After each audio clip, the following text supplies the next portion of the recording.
বেশ অনেকদিন পর গ্রামের বাড়িতে যাব, তাই তো নিজের ভেতরে অনেকটা এক্সাইটমেন্ট কাজ করতেছে। অনেকদিন হয়ে গেল গ্রামে যাই না, আর গ্রামে যাওয়ার জন্য মনটা অনেক চাইছিল বারবার। দেন ফাইনালি আজকে অনেকদিন পর গ্রামে যাব, তাই তো গোছগাছ করে নিচ্ছিলাম সবকিছু। বারবার করে দেখে নিচ্ছিলাম সবকিছু ঠিকঠাক মতো নিয়েছি কিনা। গ্রামে যেতে সময় কিন্তু অনেক কিছু নিয়ে যাই, কিন্তু আসার সময় কিছু না কিছু ফেলে আসতেই হয়। প্রতিবারই আমার সাথে এই কাজটা হয়ে থাকে, জানি না তোমাদের সাথে হয় কিনা।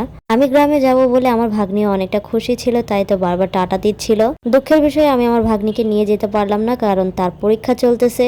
এই সময় গ্রামে যাওয়ার আমার কোনো আহামরি দরকার ছিল না, তবুও গিয়ে একটু ঘুরে আসলাম। সামনে যেহেতু ঈদ, সো ঈদের মধ্যে কোনো রকমেই আমি বাড়িতে যেতে চাই না, কারণ ঈদে খুবই জার্নি হয় আর খুব জ্যাম জট, আমার কাছে একদমই ভালো লাগে না। কোথাও যেতে লাগলে তো মাস্ট বি চার্জার লাগবেই, কারণ চার্জার ছাড়া আমরা একদমই অচল। অন্য কিছু নিতে ভুলে গেলেও চার্জার নিতে কখনোই আমি ভুলি না। আমার কাছে মনে হয় চার্জারই আমার সব থেকে বড় সঙ্গী। খুব ভালো মতো সবকিছু দেখে শুনে গুছিয়ে নিলাম।